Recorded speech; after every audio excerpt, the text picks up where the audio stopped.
We argue for local economy and free market. We think there are many solutions that to the coming disaster and its effects in Chattanooga that we can work on here. We can work ahead if we understand how the economy works. It is a fiat economy. It is an economy in which there is tremendous friction and waste. It is not efficient. It is not a free market, and so it has to come down. It has to at some point meet reality. And reality, in the sense of the economy, is the sum of what all the people think together in unison. And whether they're buying or selling, whether they're saving or spending or borrowing or living thriftily, these are the sum of the economy. And at some point, just ahead, there's going to be a great sudden doubt in the mind of the public. CalPERS, the board on CalPERS, and other big investment houses worth multi-billions of dollars will say, we need to get out. And we're going to gold, or we're going to real estate, or some other thing, because the equities are ballooned. They are not real. We do not live in a real world. It's been 10 years in the making, thanks to easy money. We can see the bubble economy all through Chattanooga, building here, building there, apartments, 2,500 apartments built in the past couple of years. Mike Perry's reporting in the Chattanooga Times Free Press. And this is all imaginary demand. Okay, it's imaginary demand. And so we do not live in the real world. We think that there are solutions locally in the direction of liquidity, in the direction of disinvestment from national economy and reinvestment in local economy, starting with yourself. That's one of my arguments here, is that you, my listener, should have your own business, start an enterprise, take a hobby, take an alliance, take a friend, a son, a daughter, a wife, someone who has an idea for a service or a business, and work on making a business for yourself and having an alternative revenue stream in your house and in your life. That way, when bad things happen in the national sector, you have some padding here. Now, in this building boom, we have a man, Chris Long, who, as an architectural consultant, is very busy. He has a lot of demand for his work. Chris Long is 53 years old. He's the father of a son and ran for mayor, making what I thought was a remarkable analysis of the homeless problem.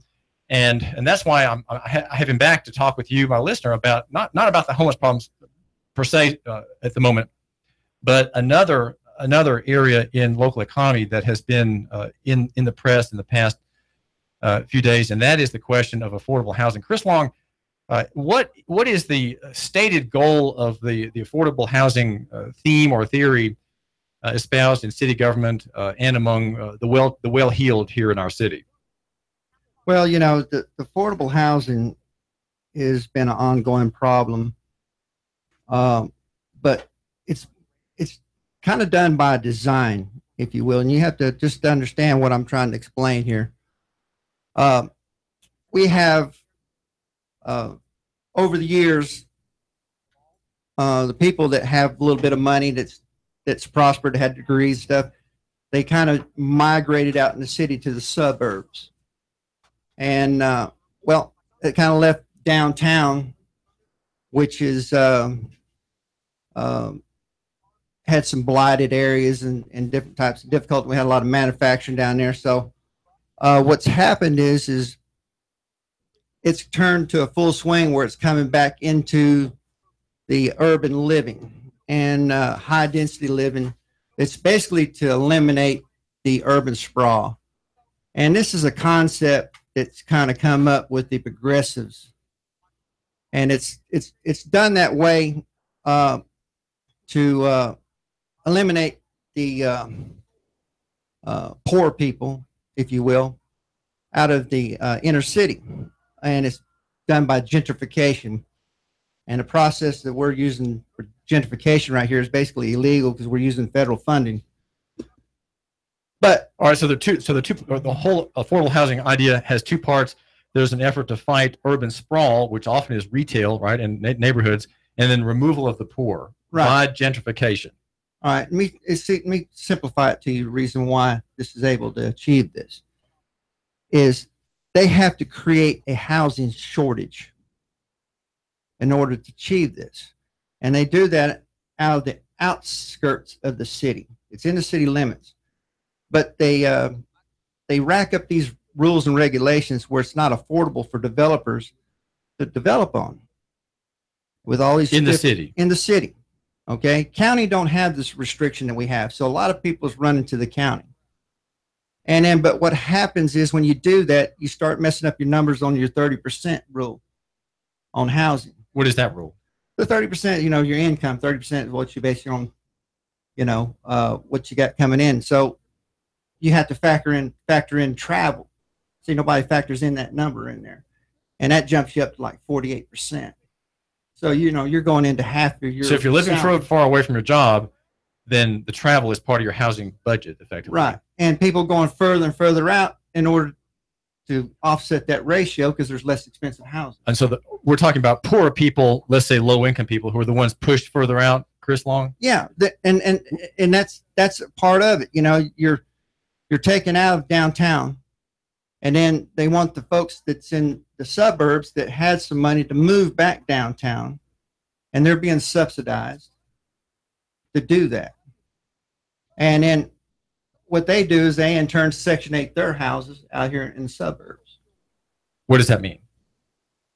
Section 8. What is that about? Well, they got to do something with their property. Okay. And then, you know, this has been a movement that's been going on for years that's finally gotten momentum. Okay. This is nothing they just dreamed up here in the past 10 years. This has been going on for years, and this momentum has been building up. But what's really going is like they move the people out of downtown, and then they create a utopia downtown. What they nicknamed down in the hood down there is called the Emerald City. So you had a guest here the other day quoting $186 a square foot for houses. Who can afford that? There's not too many people can afford that. So what's happening is you're getting a lot of millenniums, dinks, what I call them, double income, no kids. They come in and they live in these apartments, these little small houses. They can't put a trampoline. So kids are really not into their future. Unbelievable as it sounds, but the pets are on an increase. People are taking dogs instead of kids because you don't have to put them through school. You don't have to do too much. You put them in doggy care, and you do your routine. But this is getting to be a popular trend. They made it, back in the day, you went, oh, cool to have a loft house down in Manhattan, but nobody could afford it. Well, we're working the same scenario now. Okay, so, but we're forced into it because the developers go to the path of least resistance. I know developers very well. So when you make regulations on the outside perimeter of the city by stiffer regulations, it's cost prohibitive for a developer to do it. That causes a housing shortage. Well, do we really have a housing shortage? Mike Perry No. You have a housing shortage in one area to promote something downtown. See, it forces everybody to go downtown. Right. So this building boom story, rezoning sought for two new North Shore apartment buildings by Mike Perry, mentions several developments, and he says there are 2,500 units built in the past 2 years. John Wise is one who's building. There's one where the old driver's license place on Cherokee Boulevard is going up there, a complex. You're talking about an area that's exempt from these regulations. Go ahead. Say more. Talk about that. Okay. So you regulate one area and you deregulate another. And there's where the movement goes because path of least resistance. But see, what they're doing is everybody's coming down there. That's driving the price of housing up.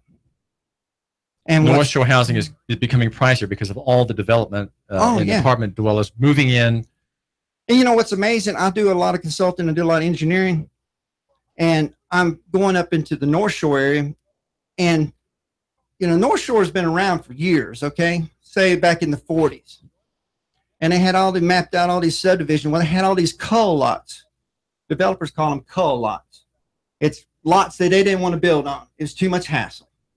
Well, these lots now, it's been sitting there for years, are now priced through the roof.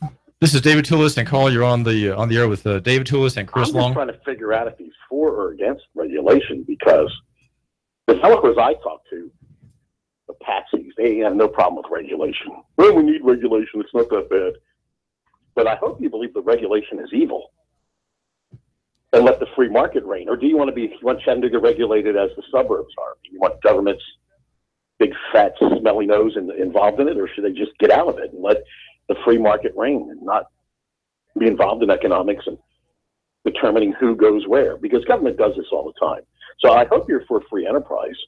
Well, let me give you an example of what I mean by free market. Like in the paper yesterday, they was talking about people was renting houses, and they was paying up to $500-600 extra on top of the rent for a heating bill because the house wasn't insulated. So they want to regulate the landlords in order to do that. So what is your position on that? To me, I think the free market should take care of it. You don't have to rent that thing. So if that guy that owns the house over there, he can't find anybody to rent it, free market takes care of itself, because he'll have to do something a little bit better with it. You know, works that simple. I believe in free market, but we need a little bit of regulation sometimes, because people tend to get a little bit carried away, but it's a finite problem that we have to address. But codes are there for a purpose. And that's from codes generated from our past mistakes, where you didn't have a firewall up and a whole row of buildings burnt down. Stuff like that. Use common sense with it. But what's happening is these regulators out here has found out how to hijack the building code and code enforcement and zoning to set their agenda and make the masses. Well, please elaborate on that, Chris Long. You're an architectural consultant. You're also a licensed general contractor. How have building codes been hijacked by developers to their advantage, or are building codes now being used against them, forcing them to build only higher end dwellings in Chattanooga proper? It's not that the developers are being hijacking the codes. It's the municipalities. Okay, they have authority of jurisdiction. So you have building codes, state mandated building code, which is ICC, International Building Code Congress. Okay, it says in Chapter 2 that a building official has the final interpretation of the code. Well, that carries a lot of weight. So that's where they set precedents on when they come up with any kind of thing that they want to do. It has to do with life and safety. They use the word life and safety. And that pulls on the heartstrings, and people usually don't even argue with it. You know, okay, it's a life safety issue. Well, they take and distort that. Give you a good example of what I'm talking about, what we're having to really deal with. You take a manufacturer that's building a widget for, you know, it don't have a name to it or whatever, but he's trying to sell it. Nobody wants to buy it. Okay? So how do you sell something like that? All right, what they have figured out is they get some upcoming legislator that's coming into the state representative, that they go to him and say, look, this product that we sell to save lives. Okay? You need to, and this guy runs it up the flagpole and makes it a law that you have to buy it. Pointing questions like our sprinkler systems. They want, the Tennessee state law right now says that you have to have sprinklers in your house. In your house? Yes. But because I worked diligently, working behind the scenes, helping when this bill got passed up there, I had some language put in, not me, but I suggested them to put language in there that local jurisdiction can opt out. Common sense. Did Chattanooga opt out? Yes, we did, because you don't have sprinklers, do you? No. Okay. So what's happening is coming down the pike in 2024, it's looking like, from my sources in DC, that it'll be mandatory that everybody will have sprinklers in their house. And you're like, well, they ain't going to make me do that. It's pre-existing. I'm grandfathered in. Oh, yeah. Well, if you have a mortgage on it, you're going to have it. That's how they do it. Because the feds regulate the FDIC. Therefore, they fine them $200 a day every day that they don't have a paperwork showing that you're certified and you got a sprinkler system in your house. And they're doing that right now with our flood insurance in Chattanooga that nobody seems to talk about. Our levee system. What's the story there, Chris Long, in a nutshell? Our levee system has not been accredited or certified by the Army Corps of Engineers. Therefore, if our levee system is not accredited or certified by the Army Corps of Engineers, that's the same as not having one. So that puts all of Brainerd into a flood zone. Therefore, they have to require flood insurance. And do people have flood insurance generally? No. In Brainerd? No, because what's happened is they have come up with a little common sense when this bill was passed. It's called the Biggers Water 2012 Flood Act. And you can look it up, but it has been buried back down into the Senate again. And it's kind of been pulled back because it was a big land grab. FEMA had been going around and redoing all their flood maps. And there was a big expansion of the land. So then they required where you had a 100-year flood, they required you to have insurance. Well, they expanded to the 500-year. And the reason why they did all this was it's a revenue grab because we got beat up with Katrina and then the deal that happened in New Jersey. So our government got depleted with a lot of things. So it was just a way of grabbing money. And it has affected us really major. But well, I want to get back to our the main topic, Chris Long, why I want you to talk about, and that is affordable housing. Is there affordable housing in Chattanooga? Is it possible to have affordable housing in Chattanooga that really benefits the real poor and maybe even some who are homeless? Or is that market made impossible, is my thinking, made impossible by regulation and, in fact, by the whole program of affordable housing? Well, see, City of Chattanooga is not the only one that's doing this urban renewal or this gentrification from the outskirts of town, okay? So, but there's been a little problems going on with other cities. And I'm anticipating we're going to have the same issues here if we don't head it off now. But when you have our Emerald City downtown, if you will, and you have a little community where you have your park benches and your kids walking around on the streets and your schools on the corner and everything's kind of tight knit. And it's what this Shangri-La that we're trying to promote down there, which is not for everybody because there's a lot of people that don't want to live downtown, can't function downtown. I myself can't live downtown. I couldn't do it. I got to have a little space. But it's not for everybody. But I believe in the free market. Those who want to go down there and do it, but we can have it for everybody.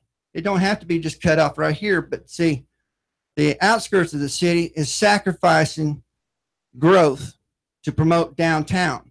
And then what's going to happen is the outside perimeters of the city is going to have to go downtown to have a safer community. That's what the trend's going to. And you'll have to go down there and then you'll be paying a higher premium price. So these areas right there, it'd be like a gated community. You can put it in that context. Do you think there's any homeless people walking around in a gated community? No, okay, so what I'm trying to get my mind around what you're saying in general. So Chris Long, you're saying that because of regulations and even the affordable housing idea, prices are higher in Chattanooga proper downtown. That's by design, and that is pushing out poor people who have to travel further to work. They're in the suburbs or they're in the county. Okay. And so, there's a problem with that? There's a problem with that? It's messing with the free market. It's really yanking our free market around. Because when you have free market, you have more affordable housing. So, therefore, when you are regulated on one side and you're forced to go downtown because they're supplying houses down there because they're using pilot programs, different types of grants, tax incentives, and stuff like that to get everybody to come down there, then they have a supply. Well, people's got to have houses, so they go there, and they're going to pay a premium price for it. So those that don't have it, the developers make their money, but the ones that don't have it have to suffer. So you can't, like over here where I developed at in 93, I was buying lots for $10,000 a piece. Okay. I was selling houses 98.9, just under $100,000. That's when the interest rate was at 10%. Now interest rate, it's just unbelievable how reasonable it is. So it's what, 4%? Yeah, something like that. I haven't been really keeping up with that, to be honest with you. But well, what's the nutshell perspective, Chris Long, of this whole market? What's the overall view in a nutshell? Well, we're going to, by this trend right here, we're going to set ourselves up for a big housing bubble downtown.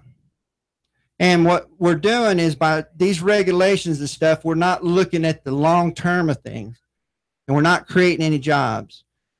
And we're not allowing industry to come in here, because industry's affected with this too. Right. You want down, as Jane Jacobs writes in her book on the decline and rise of great American cities. You want a mix. If you have a smaller, in another book I'm reading on New York, if you have a mixed neighborhood, small manufacturing, business, people living, it's all mixed. It's not zoned. There's in a free market, you have little downtowns, you have many downtowns, rich and poor alike. You don't have all middle class, all upper class. And affordable housing presumes control of the market, and it presumes no poor people, right? And no but not cheap everybody housing. Can do a business, so that they need to have manufacturing jobs. They got to have skills. They need to be taught how to fish. People are not taught how to fish anymore. You give somebody a fish, they go hungry. You teach them to fish, and they'll never go hungry. And that was what all I was about. That's what I am about. And I want to teach people how to fish, teach them skills, something tangible, and carry it home with them. And then go on, even if they don't even live here, they go on to be productive the rest of their life. But that's something that we got to work on. We got to do it now. We got to turn the tide. Yeah, whenever you regulate the marketplace, you subsidize some, you have rules that push the free market one way or the other, you end up with distortions that are agonizing for one group of people and profitable for another. It's unjust, and I call that commercial government, Chris Long. Yeah, I think you hit the nail on the head. Chris Long, thanks for joining us. Thank you. Chris Long is an architectural consultant and a licensed general contractor. This is David Tulis. Free markets here and beyond, if we can only keep them. David Tulis. In-depth traffic, news, and information. Morning.